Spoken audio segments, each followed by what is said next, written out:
Hi, I'm Jen. And I'm Sophia. And this is Every Rom-Com, the podcast that has fun taking romantic comedies seriously. Today on Every Rom-Com, we'll be talking about Belle, Book, and Candle. It's a film that is new to both of us. We had never seen it before. And it's a bewitching little love story starring Kim Novak and Jimmy Stewart. So, Sophia, how you been this week? Oh, just fine. Nothing much to talk about these days. I did yoga today. How about you? How are you doing? How was your week?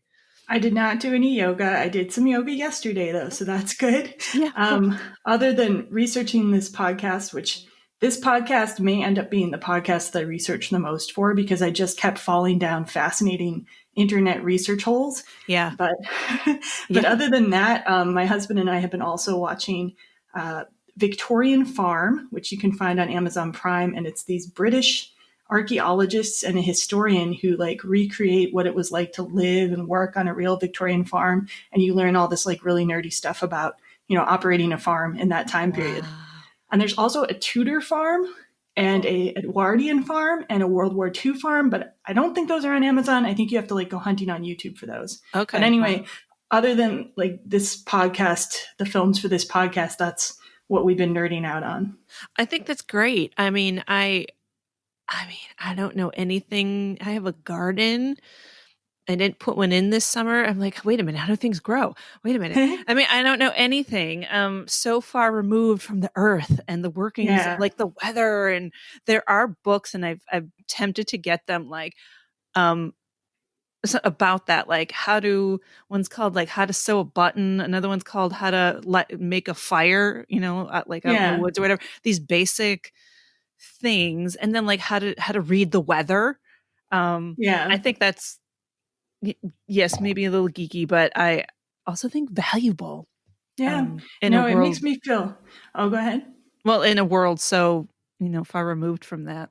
Yeah, where we're talking to each other on the internet about films that we saw on streaming. Right. And we live hundreds of miles apart. Yeah. Yeah. Yeah. And I can't keep a plant alive. That's not entirely true. That's not entirely true, but it feels that way. Well, today's film is going to involve witches and witchcraft, but it's not going to be the kind of witches who can keep plants alive necessarily. It is some very urban witches. And we're going to get into it in just a second here after we hear a little bit from the trailer for Belle, Book, and Candle. Ring the bell, close the book, quench the candle.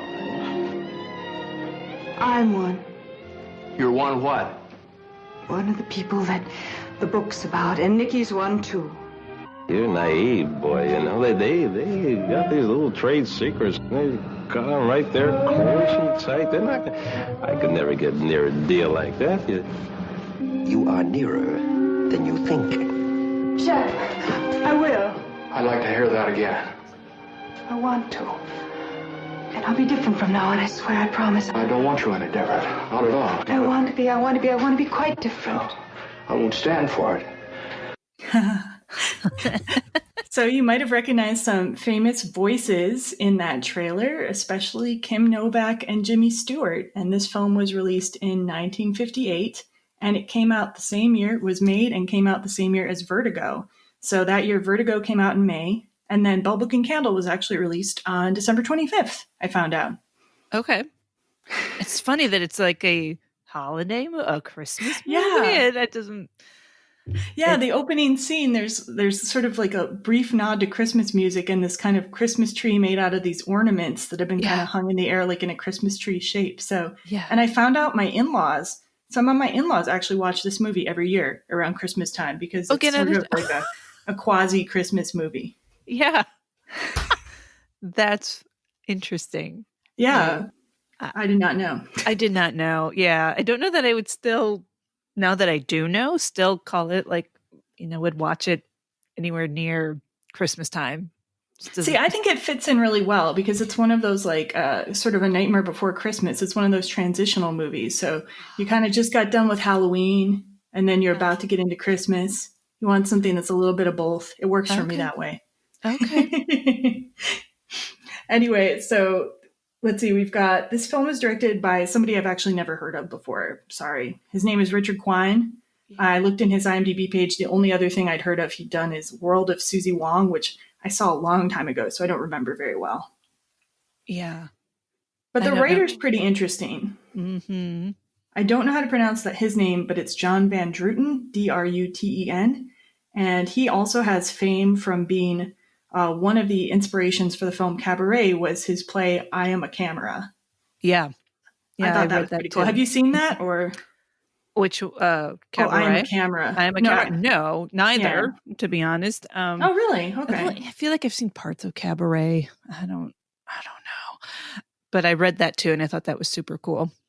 Yeah, so anyway, we do have a famous creator there, and the other screenwriter was kind of known for doing adaptations. Like he also was the screenwriter for changing the novel From Here to Eternity into a film.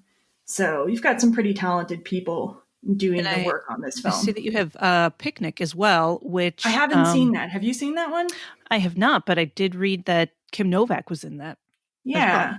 So that would be the other screenwriter, Daniel Teradash, who did Picnic. Yeah. Mm-hmm. So it has a kind of an interesting little plot too. Well, we've got Kim Novak, who's playing a character named Gillian. Please say the last name for me. I think they kind of do like. Wait a minute, I lost it. Hang on, Holyrood. Yeah, it's spelled Hollyrod. Yes, so Gillian Holyrood, and she's part of an underground society of witches in New York City, and along with her aunt named Queenie and her brother named Nicky. Nicky is played by Jack Lemmon. And one day she's kind of bored and she sees Jimmy Stewart, who plays a publisher named Shepard Henderson. And she decides that she wants, to have a relationship with him.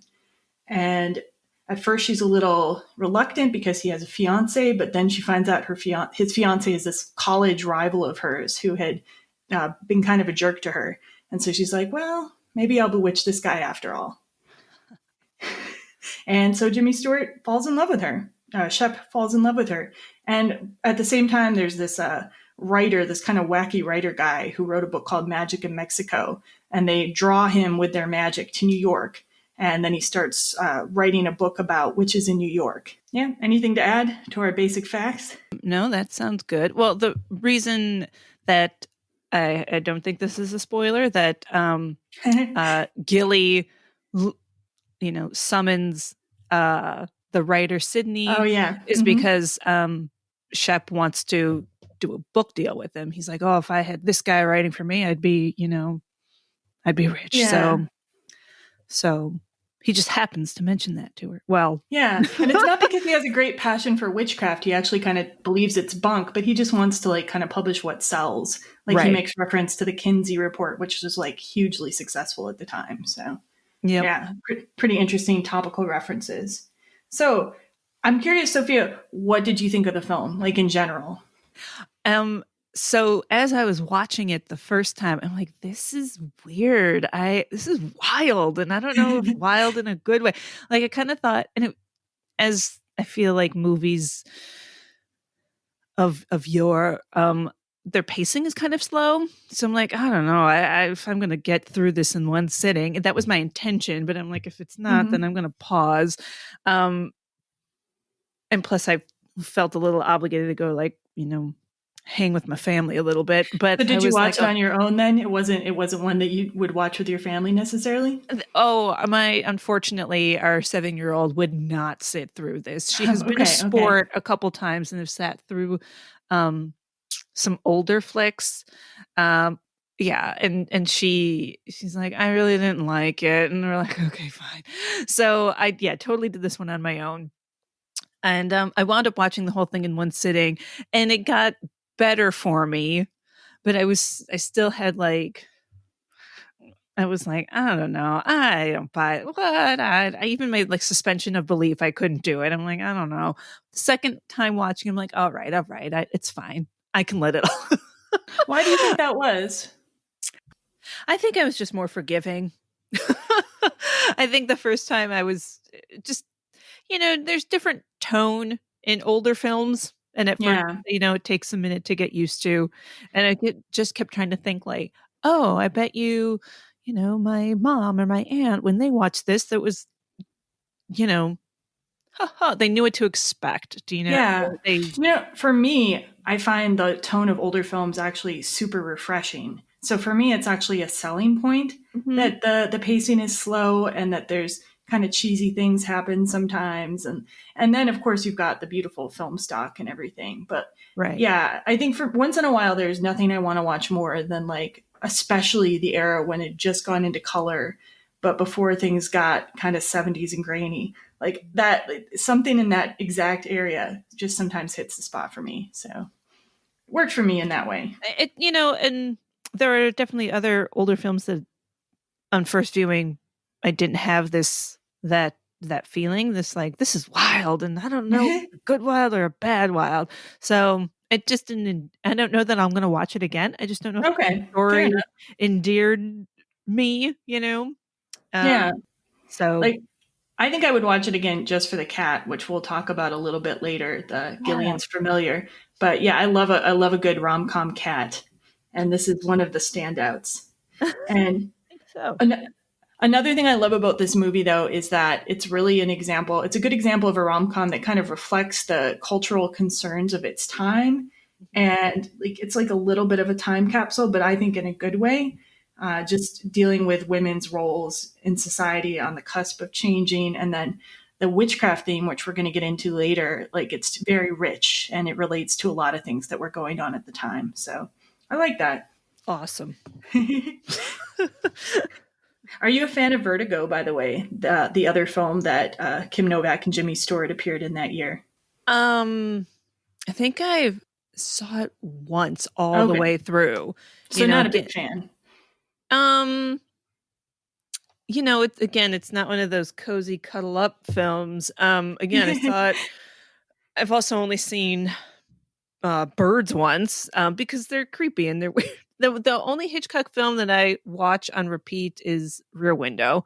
And that's interesting because I find Rear Window a lot creepier than Vertigo, to be honest. But yeah, we're creeped out by different things. Yeah.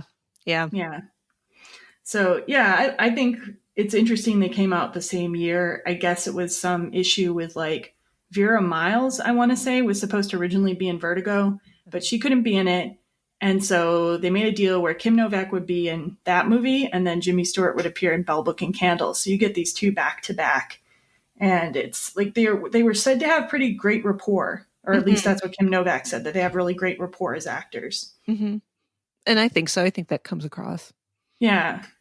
Like Jimmy Stewart seems very different to me when he acts against Kim Novak. Like I don't really feel him like as a sexual being in some of his other films. Like I don't really get that coming from him. But when he's with Kim Novak, he's just like radiating intensity at times. Well, she's stunning. I couldn't keep my eyes off her. I'm like, my gosh. Oh my gosh. I'm like, can I just walk around like her? And like, she would breathe and be like, oh my, wow. Gosh, you're stunning. So yeah, she really is. I'm with Jimmy on that one. She's amazing. But she's also got sort of like an ethereal quality, I want to say, like a mysterious quality. Mm-hmm. Like her voice is very breathy at times and soothing, but Jimmy Stewart's very earthy and almost like irritating at times, like the way he talks. Yeah. Okay, so some stuff I read about Jimmy Stewart and in regards to this film and whatnot was like, and just his career, I feel like really I know him so well from Vertigo that's kind of the role that I. So not It's a Wonderful Life? I'm not sorry, not Vertigo. Rear Window. Okay. Rear Window. Yeah, not even It's a Wonderful Life. I don't think I've seen that all the way through. Oh my goodness. I know. Every year it would come on Christmas and Dad would be like, oh, not again. And it would turn it. No. So it's like. See, we're the opposite. My dad loved that movie. My dad like felt that the main character is like some sort of like version of him. Like, so we watched it every year. I mean, I know it wound up that way where it was like, I still haven't seen that all the way through. I do know the whole story all the way through though.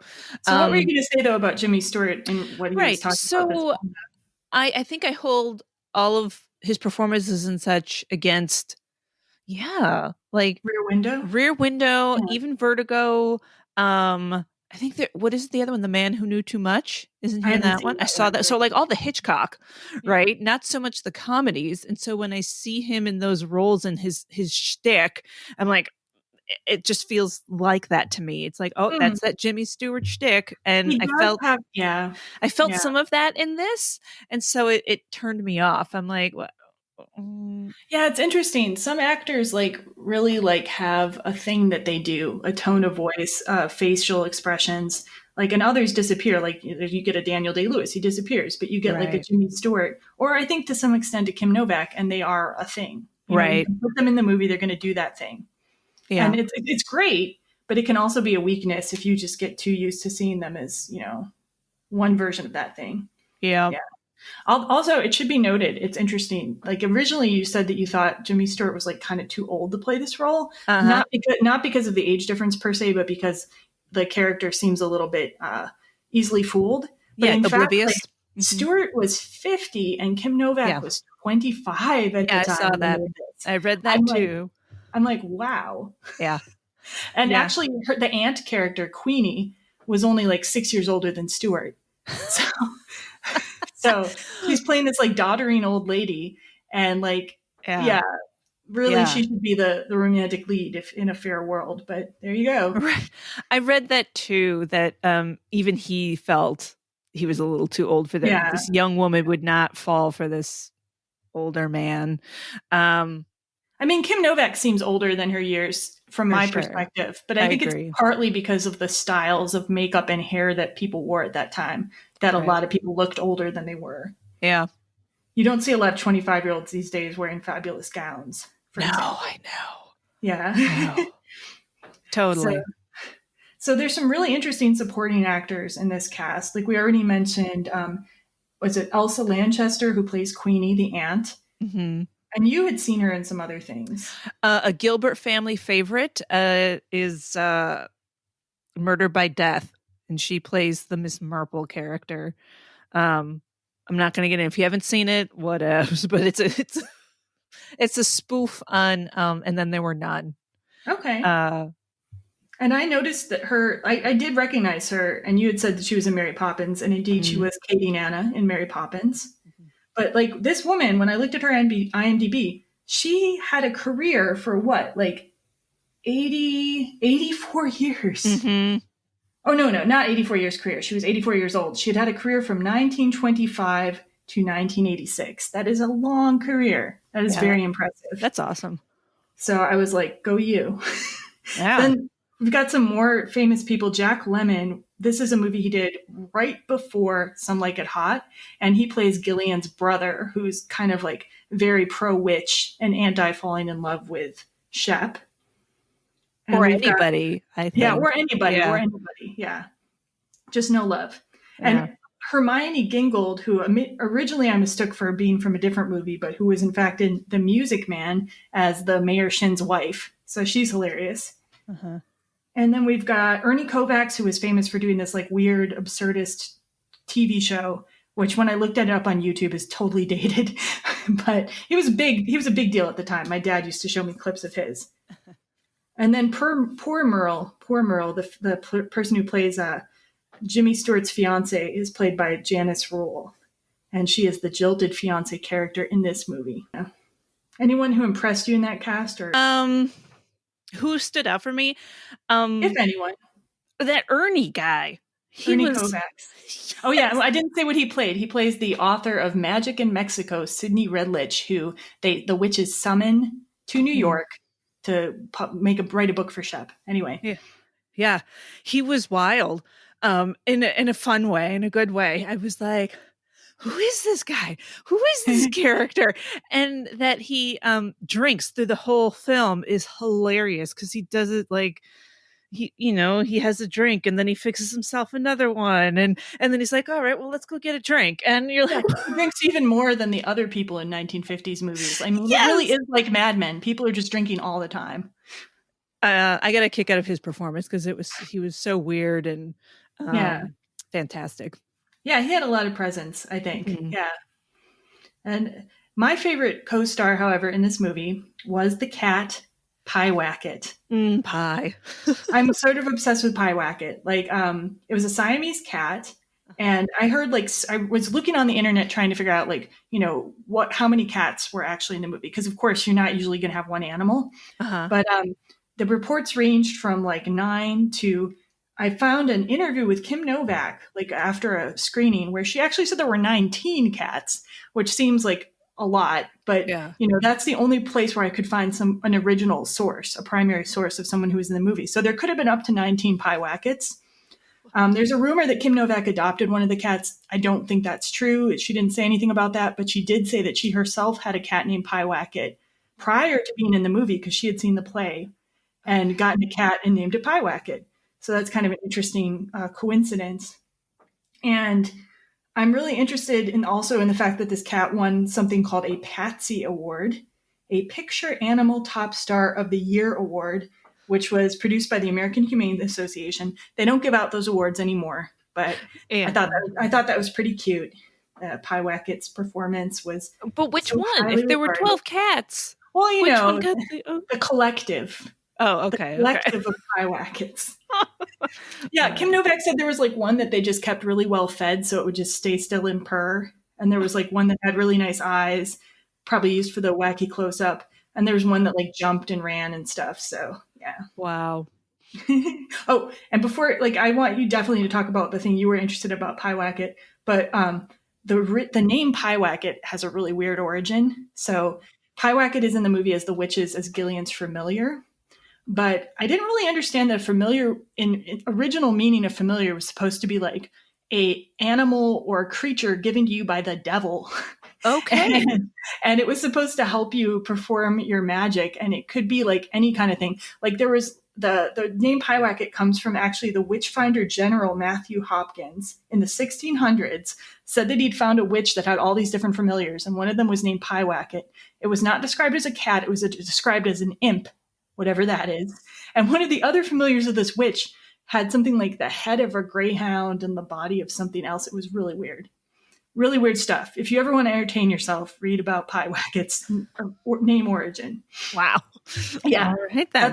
That's one of the internet holes I sunk into researching about this movie. I can see why. I did not. I figured, well, you're doing it, so... And you have a child, so always. Oh, well, No. That's not. Oh, well, I'm just saying these times right now we're not doing too much. So it's not like I have to pick her up from school or blah, blah, blah. I make sure she's kind of fed. And so we're okay. And then she's not hurting herself in some way, shape, or form. The thing about Pyewacket, first of all, when the Siamese cat came out, I'm like, oh, those cats are creepy. But that's not fair at all. My in-laws had Siamese cats for the 15 years that I, was at their house, and when they had those cats, and they were lovely. I loved those cats. Lady and the Tramp, man. Yeah, I know, right? That's where they get the bad rep. But no, the Siamese kitties at my husband's childhood home were always lovely. So. It's just profiling. But what I liked visually, what they did with the cat, I thought it was more than this, but on the second time I watched the film, I really only noticed twice where they use like a point of view from the cat's perspective. Yeah. And they do a cool, it's not entirely fisheye either, but they do a different tint.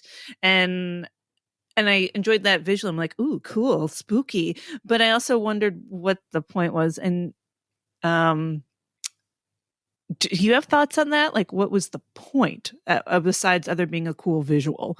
Well, I think, it's probably meant to show that Pyewacket is like carrying out Gillian's or somebody else's bidding at those times.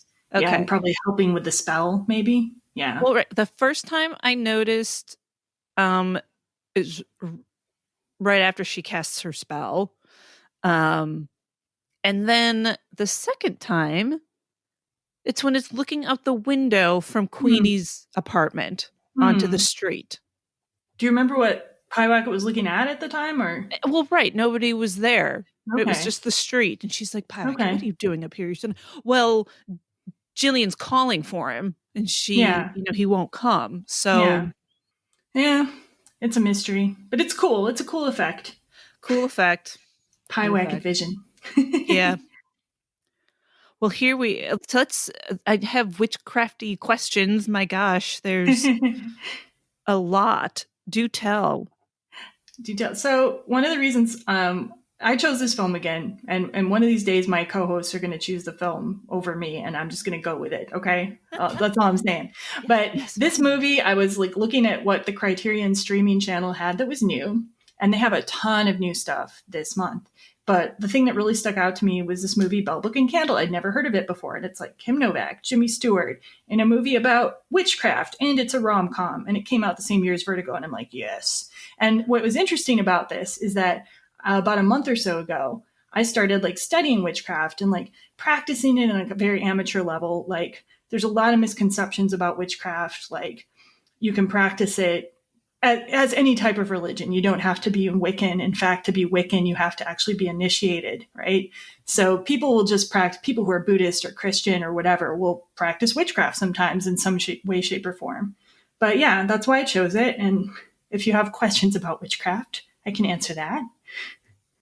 I mean, I guess, and its depiction in the film it compared to what's true or not, I mean, and even that's part of the thing in the story is like, oh, Gillian says the book Magic in Mexico, oh, it's all drivel, it's not real. And then Jack Lemmon's character Nikki then starts to work with the author, being like, I gotta tell the truth about it, and for a share of the profits, and for a share of the profits. So I mean, so what does the movie basically get right? Like not much from what I can tell. Like so it's interesting because this movie is coming out like in an atmosphere of witchcraft is actually starting to be more prominent and around the world, mostly in England. And the writer's from England, so I'm wondering if that has something to do with it.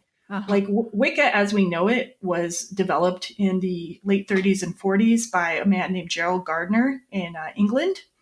And he actually sort of made it more public, came out with a book called Witchcraft Today in 1954. So something like Magic in Mexico, I don't know if that's making a reference to that or if there were other books like that coming out at the time.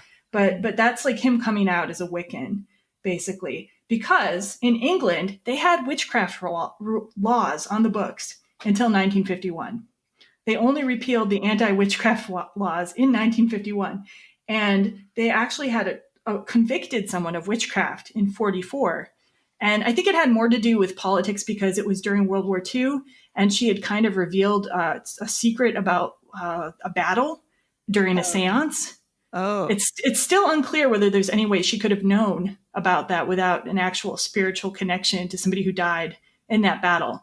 But in any case, I think it probably had less to do with witchcraft and more to do with state secrets. I think that's kind of how it all went, didn't it? Like even in American history, like it had less to do with witchcraft than like some woman was holding land and somebody wanted to take it. No, witchcraft, she's a witch, and then usurp her land or something like that. Yeah. So there's all kinds of political interests going on. So wait, we were going to talk about though like what was accurate in the movie. So the movie has its own little witchcraft lore. Okay. And in the movie, like you're like, what is it again? You can't cry if you're a witch, you can't blush, and you can't fall in love. And so the first one, you can't cry if you're a witch. There is actually like some kind of historical mythology about that. Like they used to use that as evidence if you couldn't cry that you were a witch. And I guess like some people were tortured for like days and like they just couldn't cry anymore or something. And so too bad for them. And probably even if you could cry, they would be like, wow, you're faking it. So like, so you really couldn't win. But so they got that part right. But the falling in love and blushing, I think that's more, the writer's liberty. And why not? I mean, it's right. I mean, the other stuff in the movie, they're like they're using a special paint to summon that, the writer, that author. Yeah. And it makes it look so fast and quick too. It's like you snap your fingers or you say an incantation and something happens. Like, whereas if you see like people practicing modern witchcraft, they'll do spells that take them like months to develop or they'll have to repeat them, et cetera, et cetera. And even then, like, I'm not practicing with the idea that like it's definitely going to work. I'm just practicing with a why not? This focuses my energy. It gives me something to do to relieve my anxiety. It actually is very helpful for my anxiety because instead of ruminating about something or worrying about it, I'm now just taking an action. And even if it's like a superstitious action, it still channels that energy. And you're like, well, I did something about it. And I'd be remiss, though, if we didn't mention also that this wasn't just this movie was made not just in an era of actual witchcraft kind of becoming more prominent, but this is right after McCarthyism, like right at the tail end of McCarthyism, the House Un-American Activities Committee, where they were trying to like root out communists in Hollywood. There's a reference to that in the movie. Right. Like, yeah, Jimmy Stewart's like, you haven't been doing anything un-American. And she's like, oh, I'd say very American, early American. That was fun. That was a good one. Yeah, that was a good reference. Yeah. And apparently The Crucible, which was the famous play by Arthur Miller about witchcraft and the witchcraft trials in Salem, was written partly in response to McCarthyism. So this is just a really ripe time for this movie. Like, it's really getting the zeitgeist, I think. Yeah, I agree. I just appreciated that comment. Are you doing anything un-American? And just very early American. Which is very clever. Because, right, I mean, if you know any history, you would know that what he's referring to. You talked about unless you have any other thoughts or comments you wanted, witchcraft as a stand-in for other things. Oh, wait, before we mention that, though, I feel like if I don't mention the bell, book, and candle, the actual title, like in the movie, there's like this like explanation that it's about what you say to exorcise a witch, but in fact, it's a phrase that's used to excommunicate people from the Catholic Church. So I just thought I'd throw that out there. And because it's an excommunication from the church, like kind of banning people to hell, it kind of got tied up with the idea of witchcraft at one point. That's all. Oh, yeah. That makes good sense. They use it twice in the film, right? I don't remember. I just remember the part where Ernie Kovacs's character does the phrase, like, ring the bell, close the book, quench the candle. Dun, dun, dun.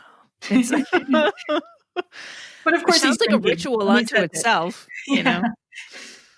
So, yeah, and so we were going to talk about like a little bit too about like not just with the witches themselves or related to McCarthyism, but like there are a lot of like what could witchcraft be referring to beyond just like the obvious. And what do you think, Sophia? Like, what would your opinion be? It just it refers to otherness, and at least my other favorite. My very favorite witchy film is Practical Magic. And it seems that there's always a character that wants to fit in, that, because everybody thinks they're weird. And that's what Gillian wants to. She's like, don't you just wish we could have just Christmas? And couldn't it just be singing carols? Like, she's instead of listening to bongo drums, and she's in this like and that French singer. I know that's all very cool. Why would you want to? That seems like a lot of fun. So witchcraft used as having a feeling of otherness, being other, and wanting to fit in, but usually coming to terms with like, I'm okay with who I am, or well, at least in our modern era, At least in our modern era, yeah. Yeah, we won't spoil the film. But wouldn't we also say that beatnik culture was considered it was also under scrutiny under that McCarthyism? Like they were this other people, and I don't know enough about it, but I do think they were probably considered like strange. Like the hippies in the 60s would go on to be like, they're the kind of the precursor to the hippies. Right. So you've got scenes in this club called the Zodiac with this guy wearing this crazy like turban thing, asking people's star signs. By the way, Shep is a Pisces like me. And then they're in this beatnik club playing the bongo drums. There's, like you said, the French singer. So you've got another level of otherness with being from a foreign country. Mm-hmm. And then you've got other references to foreignness because Gillian in most of the movie is running a primitive art gallery, like African and oceanic art. And so there's this like, right now, this like the opening would never happen. It would be canceled, and justifiably so. There's an opening where they have all the cast members' names next to these like African masks, Yeah. And I'm just like, dude, Killmonger from Black Panther is coming for this credit sequence. I'm like, what is? Yeah. It's like, And I'm but like, were they trying to like match people's I'm pretty name slash sure. character to those faces? And I'm like, ooh, okay, it's a bit awkward. That's not okay. Yeah, it's a bit awkward. Fortunately, like the movie leans away from that type of thing. Like, unless you count the fact that Sidney Redlich's next book is going to be possibly Voodoo Among the Virgins, which right. I don't know too much about that either. But he is supposed to be a ridiculous character too. He is. Although he does talk about witches in Manhattan. They're among us now, and he's going to call it Magic in Manhattan. I'm like, that's a fantastic title. Is there no rom-com named Magic in Manhattan? I think there actually might be, but I'm not positive. So yeah, what great. We will look into it. We will look into it after the show. That hit rom-com, Magic in Manhattan. I digress. Otherness. What about you? What would you? Well, a lot of the witch movies will deal with feminist issues. For sure. I think this one, it's a key example. So like prior to this movie, like the main Hollywood witches were maybe like the evil witch in Snow White, which scared my like grandparents, I think, or maybe my great uncles. And then you had your Wicked Witch of the West, and of course the Good Witch in Wizard of Oz. Mm-hmm. And then there was another movie which I did not watch, but it was in the 40s called I Married a Witch with Veronica Lake and Frederick March. Okay. And then you come to Bell, Book, and Candle. And they're all kind of different iterations of what a woman can be. And Gillian is really struggling between, her practice, her witchcraft, her power, and this opportunity to love someone. Because if witches can't fall in love, she does have to choose. So, yeah. Golly. And we're gonna now go into like a kind of spoilerful section of the podcast, possibly. So if you haven't seen the movie and you just want to stop listening now, I would recommend that you do so. You don't want to be spoiled, because we're going to start talking more about Gillian's choices in the movie. Sounds good? Great. So we've come to the part where Gillian has made Shep fall in love with her. They're together for, I think it's like, 2 weeks? He references, it's been 2 weeks. Golly. It seems like they've been getting busy though. Like there were definitely like references to sexuality happening without showing it. Mm-hmm. Like the naked, they're sitting on a couch fully clothed, but their feet are naked and touching each other. And I'm like, I see what you're doing there. Oh, and then they're going to go out dancing. And he's like, why? I like it right here. And she's like, come on now, we're going dancing. Basically. And then when they go dancing, they're, hardly moving on the dance floor. They're just holding each other. And I'm like, yeah, should have just stayed home. So they have this whirlwind, 2 week sort of like romance type thing. And then it comes to the point where Shep wants Gillian to pony up and get married. Do you want to talk about that scene? Because I know you had a lot of interesting ideas about that one. Yeah. I mean, okay. So where to begin? So they've been together a couple weeks. And as you said, the scene starts out, they're in her kind of living room area that separates her shop with just like just a curtain. A sheer kind of curtain separates her shop, storefront, her living room, and then kind of the rooms in the back of her apartment. You see a part of her bedroom, and it's got, black velvet and red velvet, and you get a glimpse of her bedroom. And we've obviously a lot of action takes place in her living room, which has, some of the art from her shop, and it's just got a big hutch for the drinks and some books and whatnot. So, and then you go into the kitchen for this scene. Their little, smooching on the couch gets interrupted by her brother calling her, and the tea kettle goes off, and she's like, "Oh, Shep, go get that." So he goes in, and he's like, "What? I don't know what I'm doing here, and what's and what's a tea kettle?" Yeah, it's a tea kettle. So she comes in, and this space is completely untouched, right? It's like she's put no effort into, making this a space where she spends any time. There's a bowl of, ceramic fruit that I'm convinced is left over from the previous, renter. And it's, here she is making the tea. And this is when he goes, I think we ought to get married. I want to marry you. And he's like, we've been together 2 weeks. We can't go on like this. I'm like what?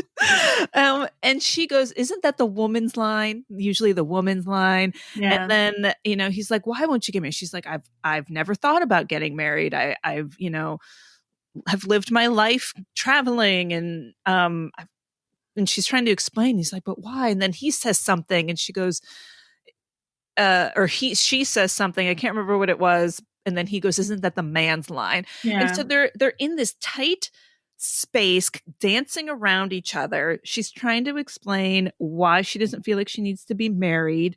And he doesn't know she's a witch either. He doesn't know she's a witch at this point. So he doesn't know what she'd be giving up either. Right. Because she talks about I'd be giving up a whole way of thinking. And now, well, okay, it's twofold, right? It's this witchcraft thing, but we would also argue her independence, perhaps, and just what is this convention of marriage, especially in 58. It's interesting. Like, let me just put in really quick. Sure, like, I've been married twice, and my first marriage was only for 2 years, and I got married when I was 24 the first time. And there was like a weird thing that happened when I got married the first time, where I feel like I got married and then I put on myself a bunch of cultural expectations of what being a wife meant. And I think my husband at the time did the same thing. And it's like, we didn't know that we were doing this, but it was very obvious once we noticed it. And we had to kind of like unlearn, like, this is what you should do. And this is how you should be.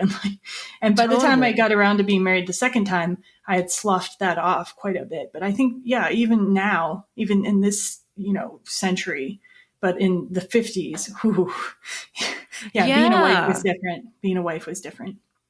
Right. And gosh, I did that too. I don't think, I was going to say, I don't think my husband did, but there are definitely things that are important to him that I feel are classically the husband's role. But he works really hard to not be a cliche and stereotypical. And by far he's not, but I immediately was like, I'm supposed to cook and clean and this and that and blah blah blah, and like whatever, I don't like that crap, so like, the bathroom's disgusting. So anyway, back to this scene where I noticed this is the only scene where he is wearing not work clothes, not a tuxedo, not his suit, not his coat. He is in this old man cardigan, very much like cozy on the weekend. Wifey's making tea. I was like, oh man. So he wants to marry her.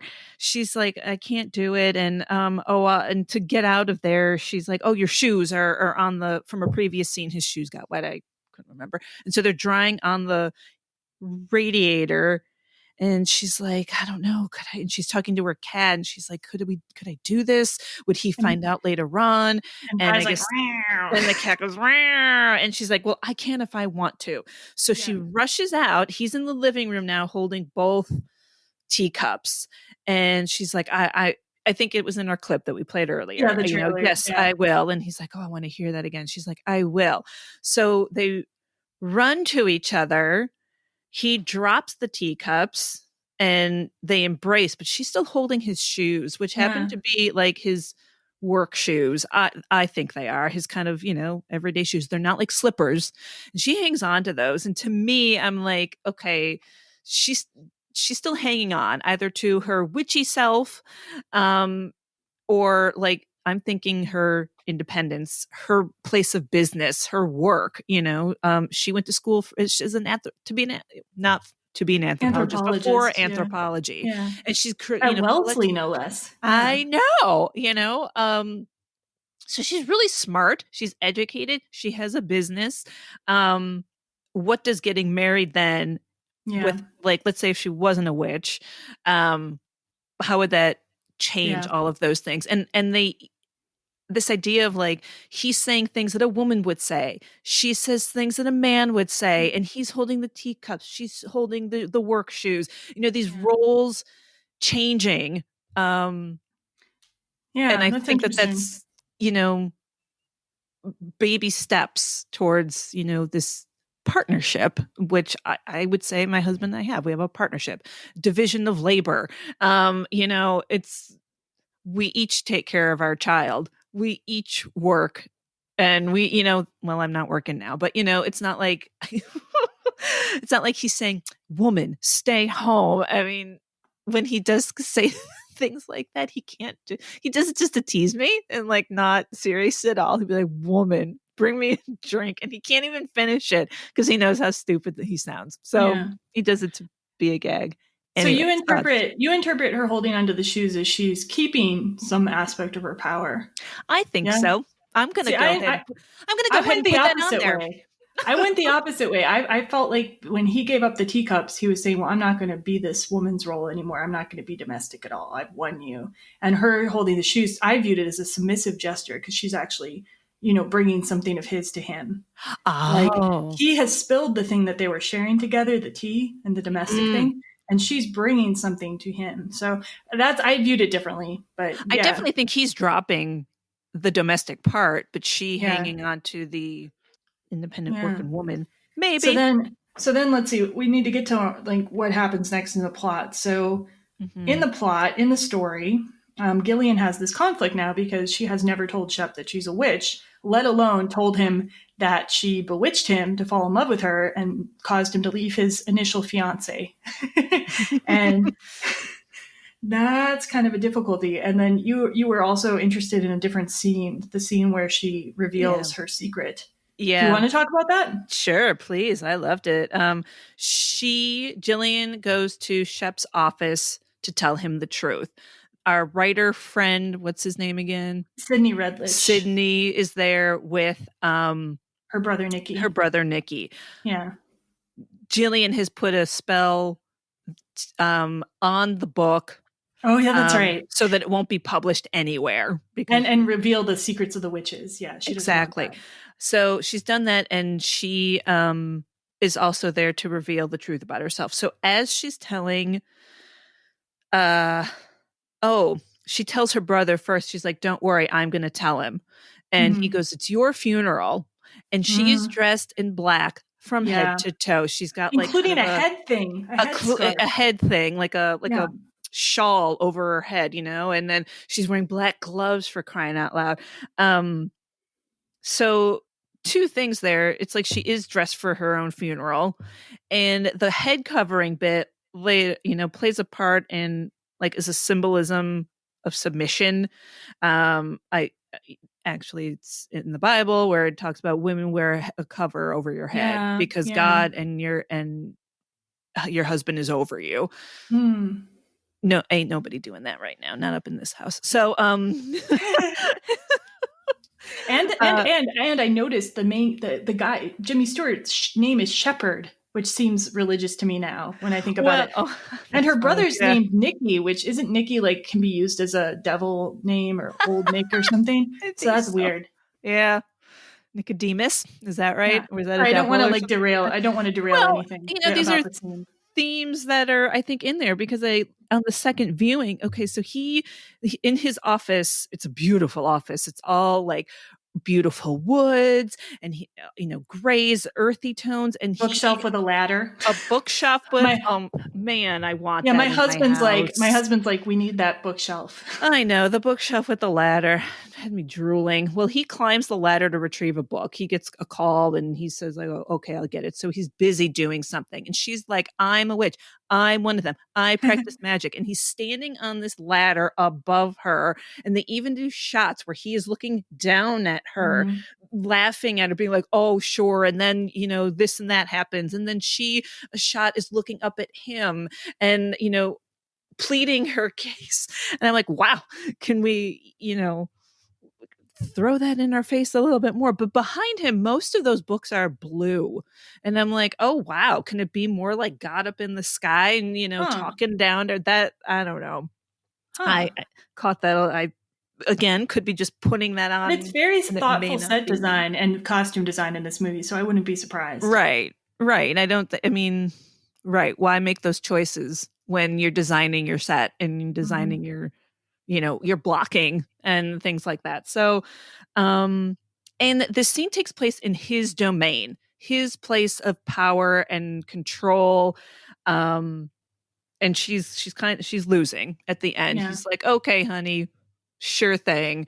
And she's like, fine, don't believe me. And she throws her leopard print cape over her shoulder and walks out. Yeah. So, that's that scene where she confronts him didn't happen at her place. It didn't happen at the Zodiac. It happened in his spot where his power and control is. So, and then it actually takes him hearing that she's a witch from Queenie, her aunt, from a secondary source for him to believe this. Yes. And then she spills the beans also on the fact that he was bewitched. Yes. But, well, that's interesting because that imagery of him being, they're in the hallway of their apartment building and he gets up the stairs and she's down at the bottom and he's talking down to her again. He's like, what are you talking about? This can't be true. You mean? Like, to Queenie. Yes. Yeah. And she's like, oh, oops. And then as she gets up the stairs and she spills the beans and he realizes he's been bewitched, they're on equal level.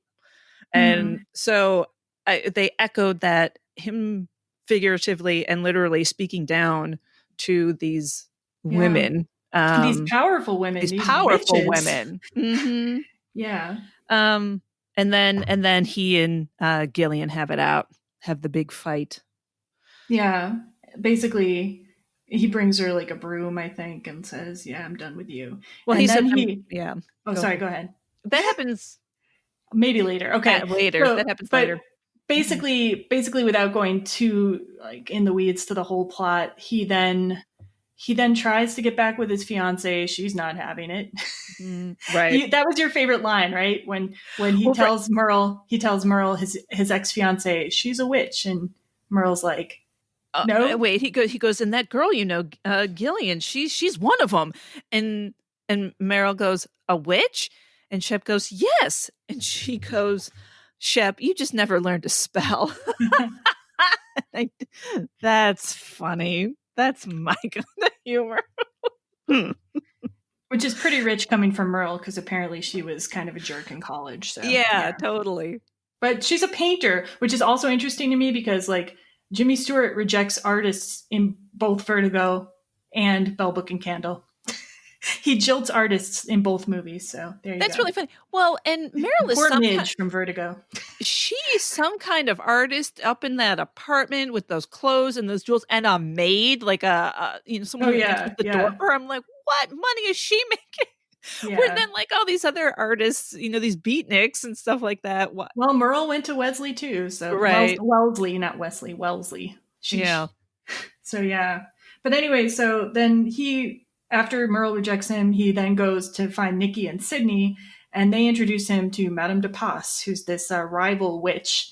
And he it's not a super funny movie in my opinion, but the funniest scene in the movie I think is when he goes to Madame de Passe's house and she gives him a love potion reversal potion. Yeah. And she's got this crazy parrot that keeps yelling things, and he's acting with Jimmy Stewart acting against a parrot is really funny. I don't know why. I thought it was funny as the three guys head out to her house. Oh yeah, and they drop him off, and like he's stuck with these two, yahoos, and like basically, that bit I enjoyed, but you didn't find the potion and the parrot funny? No, that whole scene was too long for me. I skipped it the second time too. I'm like, okay, get on with it. Yeah, I didn't find that really funny. But then Jimmy Stewart's the one part where he says she used a cat, and then the parrot goes cat, and that Jimmy was Stewart, okay. That's right. Jimmy Stewart's just such a funny straight man when you put him with a parrot. I don't know. I could watch a whole movie like that. I'm weird. I'm very weird. No. I anyway, get into it. The love potion reversal thing like supposedly works, and. Yeah, and he then but then like they're brought back together, and because what happens is he goes and he rejects Gillian, and as he leaves, Gillian's like, I'm going to curse your fiance. I'm going to, like make dark magic on her or whatever. And Jimmy Stewart runs out, and then her cat, Pyewacket, runs away from her. She can't get Pyewacket to help her with her curse or whatever. And then she realizes she's crying. Mm-hmm. And in this movie, that means she's lost her powers. She's fallen in love. She's not a witch anymore. Yep. So she doesn't tell Jimmy Stewart Shep about this, though. She feels like embarrassed, basically. So we know that a few months have gone by, and Queenie's worried about her. Her aunt's worried about her. And she's like, can't we do something? And so they send Pyewacket to Jimmy Stewart's office, and he's allergic to this cat. He's always sneezing whenever Pyewacket shows up. So there's like a gag about that. And he returns Pyewacket in a trash can. Initially, I thought he was going to throw Pyewacket out the window of the office. I'm not kidding you. No. which is bad that I even could think that about a character. But like, in Breakfast at Tiffany's, they're throwing cats out of the back of a cab. I don't know what's going to happen. No. But no, he returns Pyewacket to Gillian. And then we come to a very bizarre scene, which also has a lot to do with set design and costume design. Yeah, her whole store is completely different, where before it had been, darkly lit, and it had these masks that were, strange, and everything was just dark setting. Now everything is bright and white, and it's flowers of the sea is what it's like shell art. She's like selling shell art. So random. Like, this is weird. She's wearing a white dress, which looks like a freaking apron, in my opinion. Yeah, it wasn't my fave, not compared to what she was wearing before, but very flowy and feminine. And even her apartment in the back was painted a bright green before it had been darker hues. And there's flowers back there. All of it, the whole thing has changed. She's changed. Yeah. Very much more, feminine and innocent. Like, she blushes, and these symbols of blushing and crying are so emotional and, again, feminine and things like that. I'm coded like, as feminine. yeah. I'm like, that's kind of barfy. I wasn't. I don't know. No, I hear you. I'm okay with like, love changes you. Yeah, I guess love changes you, and you're in a relationship, and there's compromise and stuff like that. But like, we talked about like, not only does she not have her magic powers anymore, she has no friends anywhere. She doesn't have a cat now, and it's like, I feel like Queenie's still her friend, and her brother's still her brother, but obviously they can't share the same interests anymore. Yeah, a lot of that's gone, and she says she's happy now, I guess. She says, I'm happy you gave something to me. You made me sad, or something like that. She tells Shep. Yeah. And it's like, wow. Well, it feels like there's been a change with her, but what's his change? Like, what was his journey? I do not know. I don't think he had any. No. No, I think he lusted after her when he saw her, but he had a fiance. So he was going to still marry this fiance, and then she bewitched him. And so he could lust after her, like, without needing to be guilty about it. And then the spell was broken, and he sees her again, and voila, she's like one of the most beautiful women in the world. He lusts after her again. And it didn't even matter to him that her personality it's changed, basically. Yeah. Like her like job has changed. It's like, I think this is probably a relationship based on lust for the most part, on his side anyway. And honestly, I don't really see what she sees in him either, but other than maybe they have like, chemistry. I don't know. Yeah. I was going to say, I like that she still keeps her business. She does still have a business. Yeah. And it's which is good. Like, still exotic places. She's still doing her thing. It's just it's a little bit different. So I like that still remains. A lot. So I do like the way he looks at her. Like, he looks at her like, I think he does it in Vertigo too. Not just lusty, but like with some tenderness, Okay. I definitely feel more tenderness in Bell Book and Candle than Vertigo, just for the record. But yeah. Yeah. Oh yeah. Well, Vertigo is totes creepy. But it's so awesome. So those are my thoughts. And then at the end, it happens in her domain, her That's turf. true. Yeah. And I like that. And he says, maybe the real magic is love. And that's sweet. That, or maybe it's like who can say what magic is, or something like that. Who can say what magic? Comparing magic and love, basically. And they kiss, and it's like happy ending. But Yep. outside, you see Queenie's all like rooting for them and happy. She thinks it's great, and then Jack Lemon's like, ugh, I can't believe it. I can't her brother's like, I can't believe you're doing this. Yeah. And then the last shot, though, is a freaking Pyewacket on a lantern, because like on a street light, because Pyewacket is the boss. I was like, what is going on? Why did it end on the cat? I'm like, I'm confused. Pyewacket is the only actor in this movie to have won an award for acting, I'm pretty sure. I don't know. I might be wrong. Who knows? There could have been some other acting awards that they received. Oh, man.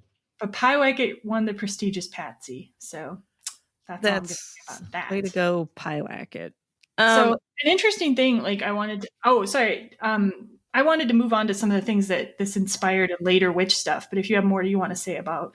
Well, I was going to say that I read that this movie wasn't well received when it came out. It was like, okay. It wasn't like a blockbuster. People loved it, but it didn't flop either. So I feel I can see that, because well, this leads into what you're saying about the things that this inspires later on. Yeah. I feel like when you're talking about witchy things and you're trying to be funny and yet kind of dark, like there's a tonal thing that I'm not, is hard to balance. Either you're going to be funny about it, or you're going to be like The Craft or something. So the things that it directly inspired that I know of, like that are, like the creators actually said it was one of their inspirations. Bewitched, which came out in 1962. Okay. Was directly inspired by Bell Book and Candle and the other movie, I Married a Witch. And obviously in Bewitched, I actually went and watched an episode of that just because I hadn't seen it since I was a kid watching reruns. Yeah. And it actually held up kind of well. I was like actually laughing at this show. It holds up way better than some of that other stuff I used to watch in reruns. And in that one, Samantha the witch, she is married, but she keeps her powers, and she's always using her powers. And it's like a source of humor in the show. It's like what the show is about, essentially. Like, but she also doesn't have like a job, I don't think, during that show. She's a homemaker, but she's also a witch. So in a way, it's like a little better deal for her. But, she also doesn't have a shell art store in Manhattan. So in Greenwich Village. Come on now. True.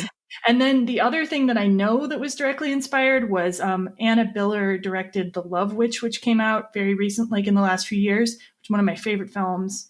And it is a very dark comedy. It's sort of a horror movie. It's a dark comedy horror movie, and it's very much vintagey, and a witch who's kind of obsessed with love, but she also keeps her powers. Yeah, and like in later years, we've had a lot of, like, you are a big fan of practical magic, you said. Yep. And we have also like the Witches of Eastwick, and in these movies, different relations happen between witchcraft and love. If I recall, I haven't seen Witches of Eastwick in a long time, but that definitely had a dark humor, and it kept that tone through. Practical Magic. Again, I'm not sure knows if it wants to be dark, because they're kind of spooky parts and it's kind of dark, and yet also like whimsical, kind of cute rom-com, but still one of my favorites. Like I let it go, but I'm still like tonally, I'm not sure what you're trying to do here, or it's not really. I don't think it really works, but everybody's pretty, so I'll keep watching it. So, do you have a favorite production or movie involving witches, or are you just kind of not a big witch movie fan? No, I do like witchy things, but I don't like being scared. So, where I did look, what's the one that you like so much? You just said it. The Love Witch. Oh my God, I love that. Witch it does visually is so amazing. But it calls it horror. Like right away, I'm turned off by horror. It's not like horror, like where you're probably going to feel scared by it. Maybe a man would feel more scared by it, because I think if anyone's going to be scared, it would be a man in watching that movie. That's all I'm going to say about it. Okay. Okay. Even Witches of Eastwick kind of scares me a little bit. So Well, they are vomiting cherry pits in that one, at least. So yeah, yeah, that's eerie. That's creepy. yeah, I can't think of anything else off the top of my head. yeah. What about So you? what? Just The Love Witch is my absolute favorite. So, and I do like Witches of Eastwick, but it's a little dated, to be honest. And in some ways, I don't know. In some ways, I'm more forgiving of Bell Book and Candle because it's so old that even though it's dated, I'm like, I expect it to be dated. But since Witches of Eastwick was made in the 80s, like I'm less forgiving of it. No, But it does have a great cast of Susan Sarandon, Cher, and Michelle Pfeiffer all in the same movie. So that's awesome. Okay, so if I were doing a double feature with this movie, I would either do it with Vertigo or I would do it with The Love Witch. Those would be my choices. Oh, I don't know if you've given any thought to whether you do a double feature, but no. No, you don't want to watch it again. So not really. Yeah, No. that's fair. That's fair.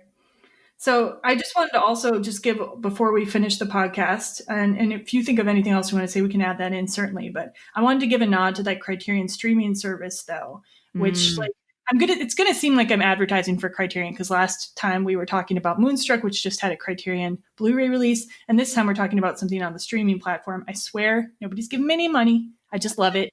And there's so many older movies on Criterion. So if you're a person who loves older movies, if you're a person who loves kind of far out movies like short films or like independent films, if you're someone who likes like foreign productions, like Criterion is for you. It's a good value. Yeah. Yeah, same. I was just flipping through the library. I check. I'm going to watch that. I'm going to watch that. I'm going to watch that. Oh, that one too. Yeah. And just things I feel like are hard to find, like, so for them I have Babette's Feast right now. I don't know. Ooh. By the time this podcast comes out, maybe it won't be there, but I think it might be. Babette's Feast is a great movie. They've got Harold and Maude right now. They've got It Happened One Night right now. They've got so many cool movies. We're definitely going to review Netflix films during the course of this podcast and things that are on Hulu, etc. But honestly, I think for value, you're getting a lot more with Criterion than you're getting from Netflix. And Netflix is so full of junk sometimes that it's just overwhelming to me. Yeah, I hear you. I'm going to go ahead and say yeah to that. But anyway, yeah. So do we have any other final thoughts about Bell Book and Candle before we ring the bell, close the book, and quench the candle? No, I mean, it was a good time. It was all right. Go for it. So Sophia's partially excommunicating it. I would go for it for a couple reasons. Because, I mean, Jimmy Stewart's beautiful blue eyes. This is they just were at the end beautiful. of the podcast. I was like, look at those eyes, man. And then Kim Novak and all the clothes were the clothes are amazing. Stunning. Yes, they were so beautiful. I think the costumer was Jean-Louis, is what I want to say. Okay, I hope I'm not wrong about that. But yeah, those costumes were remarkable, and they really aided the storytelling as well. They did. And it says in the credits, gowns by, and you're like, whoa, you're going to get something awesome. So I would do it just for that. Okay, fair enough. Yeah. Mm-hmm. And I will definitely be watching this movie again. Like, it grew on me, but I think part of it is just because it's an excellent movie if you love cats. I do. I always notice when there's cats in a movie. I have my favorite rom-com cats. Yeah. Oh, I want a whole podcast on that. I'm not kidding. Well, maybe we could do best pets in rom-coms, because I don't know if we get enough of just the cats, and then we could bring in the cats and the dog lovers together. Okay, I'm down. I prefer dogs. The truth about cats and dogs, must love dogs, etc. A lot to cover there. And then I could talk about Fat Louie from The Princess Diaries, who I love. All right. Oh my gosh, that's what my daughter's watching right now. The Princess Diaries. Nice. Wow, Good choice. All right. So, Sophia, I really had a great time talking to you today about Bell Book and Candle. And podcast listeners, if you want to find our podcast, it will always be available on everyromcom.com. And if you want to send us some feedback, suggestions, comments, please email us at feedback@everyromcom.com. Thanks for listening.